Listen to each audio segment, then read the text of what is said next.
Hey guys, how's it going? It's Shakiel Mahjouri. You can call me Shaq here for Fansided MMA. And today we have one of the UFC's rising stars. The guy with, listen, I say this a lot. People are starting to call me out on it. But by far, I mean it this time. The best nickname in MMA. Your boy, Eryk Anders. Eryk, how's it going? What's going on, man? Appreciate you having me. Yeah, man. How'd you get that nickname? Because I know normally coaches assign that sort of stuff, but that seems like something that must have come out of your mind. Well, that's just kind of what I taught. I said, help your boy out. Yeah. Do this for your boy. What's up with your boy? And people just started saying it, and just kind of stuck. What? So I saw Karen Bryant post something. You responded to it, but what was this bet you had with Daniel Cormier? Yeah, so he's from Louisiana. He's a big LSU fan. I played for Bama, so he got to bumping his gums talking about LSU beating Bama. So we made a little wager about whoever lost, whichever team lost, the other would have to wear the other team's jersey. So needless to say, DC got to put on that crimson jersey. Do you think he's going to own up to it? Because I saw him playing Connect 4 with some dude at Complex, and when he was down and out, he just threw that thing across the table. No, man. I'm making him live up to his word. Don't worry about it. Do you think it's going to happen, like what, Instagram, Snap? You'll get him on social media, right? There's going to be Yeah, evidence for of sure. this. Man, it's a pay-per-view card, so he'll probably be a commentator for that card in Canada. So hopefully I'll get to run into him in Canada. And, Man, if you can get him to wear that at the commentary booth, props. He's definitely not going to do that, but I'm going to see him and I'll make him put it on there. Listen, so we talked about this briefly beforehand, but you do a lot of media, man. It did not take long for me to get in contact with you for this, and I see your name all over the place when I search on Google. I think we all know how important it is for these rising UFC stars to keep their name relevant and do the self-promotion, but it seems like it's a lot easier for you than a lot of fighters. What do you attribute that to? I don't know. I just, take it as a part of the game. Just like,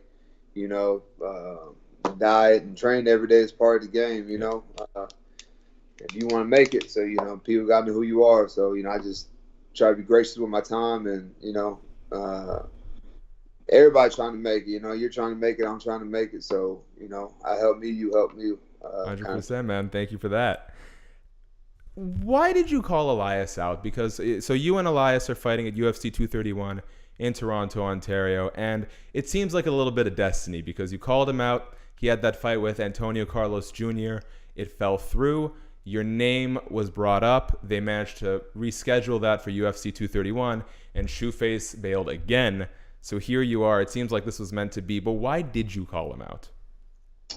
Man, he's just in that top, in between that 10 and 15 range. So, I think that's where I'm at in the middleweight division. So, he's where I'm trying to get. So, nothing personal, just business, so. But Eryk, like you said, there's another 5 guys there. Why Elias? You could have called, and he already had a fight scheduled, so it's not like it was likely to happen.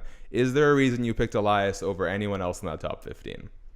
No, not really. I'm down to fight anybody at any time. I think I kind of proved that. Yeah.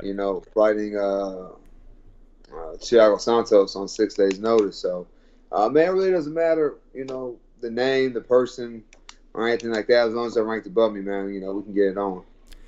So Elias and I talked a couple weeks ago, and obviously the fight came up. He says he's going to physically and mentally break you. What do you have to say to that? Not possible. Not possible. He can say whatever he needs to say. He's trying to, maybe, sell the fight or psych himself up. But, deep down inside, we both know what the deal is. So, I expect him to come out there and try to use his cardio as a weapon, bounce around, enter in and out of the clinch and try and wrestle a little bit. Probably the same kind of game plan that he had against Sam Alvey. But, I think I'm a little bit tougher matchup for him. How's your cardio feeling going into this? Because on the plus side, you didn't really have to cut too much weight to make your last fight at light heavyweight. But this is kind of a quick turnaround. Are you feeling good? Yeah, I feel great, man. My cardio is great. Feeling good, feeling sharp. Timing is on. So flowing really well. So, man, I'm just excited to knock out this last month, get this weight cut over with, get on the scale, and get in the octagon.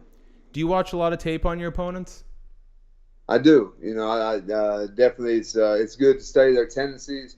Obviously, everybody in this game is continuing to evolve. I'm sure Elias trains pretty hard. Mm-hmm. So, what I saw in his last fight may not necessarily be his game plan, or, I'm sure he'll have a new wrinkle to what he does. So, but at the end of the day, everybody's got tendencies and, things that they like to do. So, yeah, just figuring those things out for him now.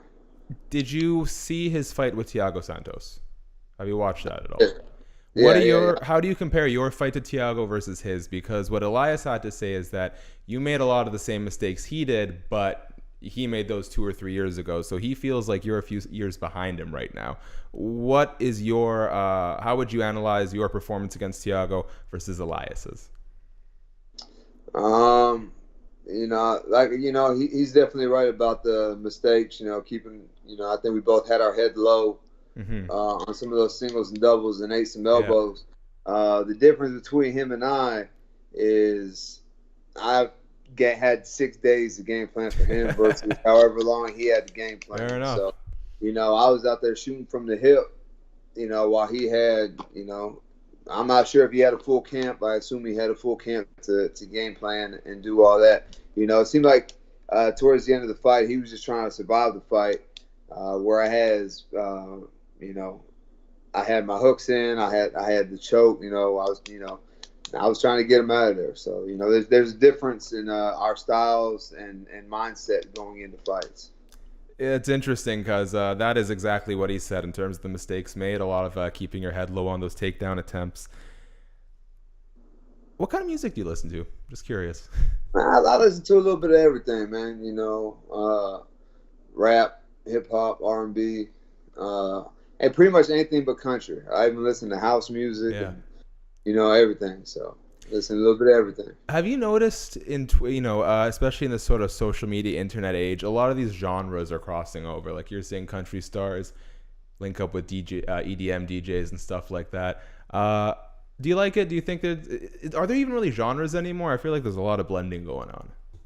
Yeah, man, I think it's just kind of the evolution. I think you can look at mixed martial arts, the same thing. Way. It used to be like a boxer versus a wrestler or a jiu-jitsu player, and everybody was just, good at just one thing. Well, now, everything is starting to bleed into each other. You can't just be a boxer. You have to have, at least takedown defense. You can't just be a jiu-jitsu player. You have to, know how to get into the clinch, you get takedowns and wrestle a little bit. So, I assume just like, the music game is kind of the same thing. It's just forever evolving. And, this is just the next step in the evolution. Did you catch UFC 230? Yeah, of course, yeah. Who was your breakout star? Because there's a lot of names being thrown around there. Israel Adesanya, Jared Cannonier, Jacare Souza. What was your impression?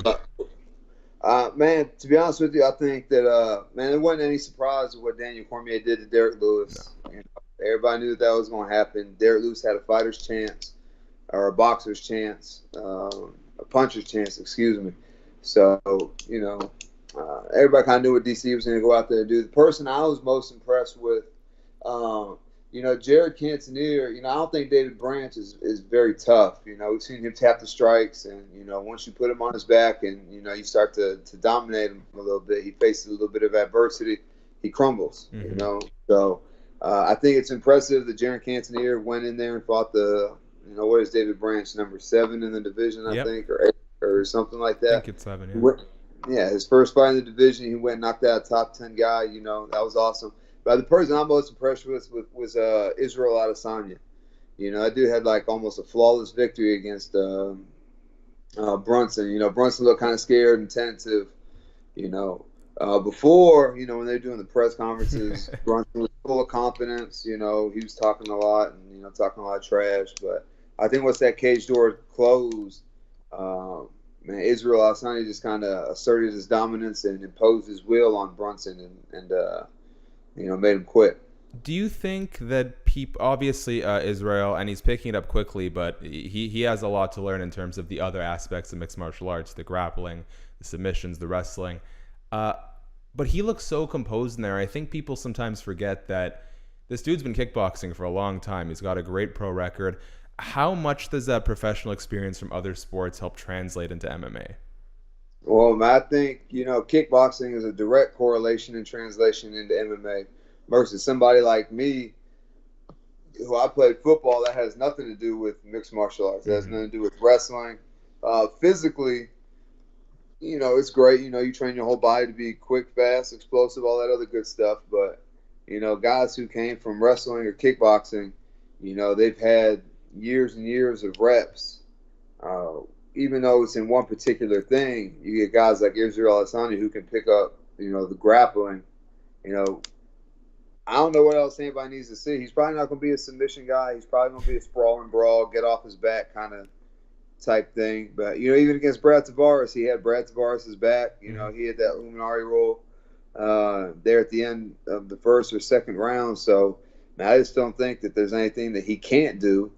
I just think that, he probably prefers to keep it on the feet, and with his athleticism and, spatial awareness, he's going to be able to do that relatively easily, I think. Would you give him a top 5 guy next? Because some people are calling for an immediate title shot off of this. I think the UFC is going to go whichever way that they can make the most money. Yeah, I think that, Gastelum and Whitaker's the spot right now. They got the fight lined up. But should something happen to Calvin Gastelum, it wouldn't be outside the realm possibility for them to slide. Israel Adesanya, especially, he's from that part of the world as well. Yeah. So I think that'd be a really good fight, man. I think Israel wins. I think Israel Adesanya beats Robert Whitaker. Really? That's a big prediction. Well, man, he's longer. Robert Whitaker's not known for his grappling. He's a sprawl and brawl kind of guy too. He likes to strike, so I just think that Israel's a lot longer. He uses tricks and feints, and uses his range and distance, probably better than anybody in the middleweight division. As we wrap things up here, should you come out with your hand raised at UFC 231, do you have any ideas for a call out that you want to, do me a favor since we've had such a nice interview? Man, I don't have anybody on the top of my head. Right now Elias is, at the top of things that I think about. I watch film and stuff. But, y'all know me, man. Every time I get on the mic, I got a name in my mouth. So, I'll definitely have that when December 8th, after I get Elias out of there. I'll definitely have a name and a time and a place that I want to get it down. Sounds good. Last question for you. I was going through your Twitter here. You shared a video of a student in a high school classroom just like chucking his textbooks or his books at a teacher. You remember that? Yeah. That was wild. I just want to know, what would you do if you were that teacher? Man, I would definitely come out of that chair, man. I wouldn't take it sitting down, I think my comment was something on there like, this is the day I lose my job and go to jail. Yeah. That kid, showed absolutely zero respect. It's not like he yelled at him. It's not like he, just cussed at him and ran out and slammed the door or nothing.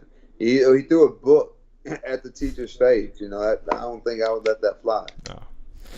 Eryk, thank you so much for your time. Eryk Anders faces Elias Theodorou at UFC 231 on December 8th in Toronto, Ontario, Canada. Your boy, have a good day, man. Hey, appreciate you having me, brother.